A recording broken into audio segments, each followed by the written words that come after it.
Uh-oh, it's St. Patrick's Day. Happy St. Patrick's Day. It's here. Wow, the St. Patrick's festivities are coming. Hey, like, subscribe.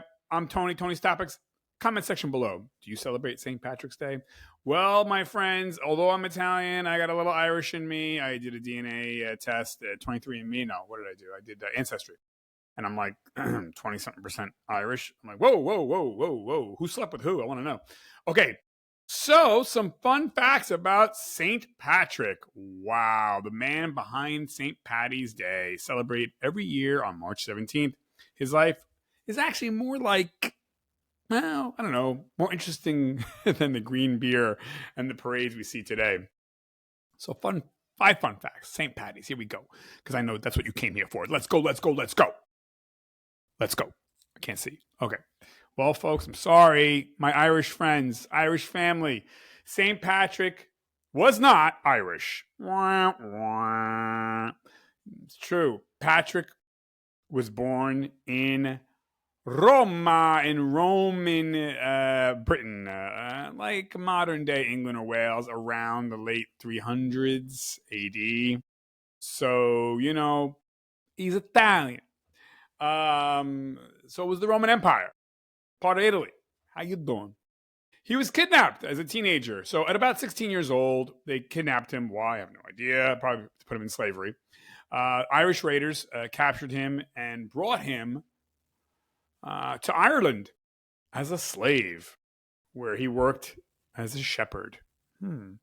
His faith wasn't always there, actually. He wasn't religious. But his faith developed as he was in slavery day after day, week after week, month after month. So while alone in the fields for years, he became deeply religious and said a prayer and said prayers that God would help him survive. So at some point, Patrick, he escapes, but later returns. So Patrick eventually escaped and returned home to Britain. Later, he believed he had a vision from God, calling him back to Ireland to spread Christianity. It says Christianity, but we mean Catholicism, because both are similar, but they're different. So I don't even know. Was he Catholic? But he helped convert much of Ireland to Christianity. That's what I read. It said Christianity, not Catholicism. I don't know. As a missionary and later a bishop, he traveled around Ireland and preached and built churches. Thank you, St. Pat. The famous shamrock story, though.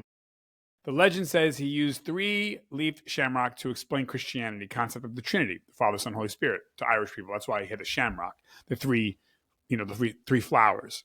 The snake story is symbolic. You'll often hear, he drove the snakes out of Ireland. Oh, the poor snake. Come on. A snake is God's creature, too. By the way, snakes are like, the animal kingdom's janitors. Without snakes, you'd have a lot of problems. So we do need snakes. The poor snake gets a bum rap. But anyways, that's another show. But you often hear that he drove out snakes from Ireland. But historians tend to think that was symbolic for pushing out pagan beliefs, because Ireland likely never had snakes after the Ice Age. So, sorry about that. But why March 17th? Well, March 17th, it's believed, it's not a fact, but it's believed to be the day he died, 461 AD. So, and it became the feast in his honor. Here's a fun twist, though. The huge parades and celebrations are actually more of an Irish-American thing, not really an Irish-Ireland thing. Cities like New York and Boston made the holiday massive, how we do in America. So, here we go. So 3 surprising myths about St. Patrick.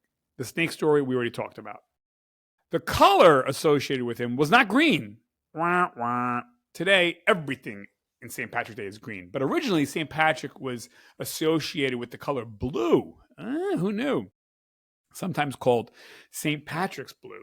Green became later popular because Ireland's nickname is the Emerald Isle, and Irish nationalist movements, and the shamrock symbol's green, but really it was blue. The huge celebrations, again, started in America, not Ireland. Sorry, Ireland. But in fact, the New York St. Patty's Day Parade began in 1762. How you doing? Wow. It's the oldest and largest parade in the world, son. Okay, one last wild fact. This one's going to blow your mind, okay? So here we go. Well, the holiday celebrates the former slave. St. Patrick was actually kidnapped, right, as we talked about, and was a slave. Okay, but corned beef and cabbage isn't Irish. It's not from Ireland. Most people eat corned beef and cabbage on St. Patty's Day, but the dish became popular with Irish American immigrants in America, especially in cities like New York. In Ireland, the traditional meal was bacon and cabbage, not corned beef and cabbage. Anyway, we're splitting hairs here. But so now, one last thing.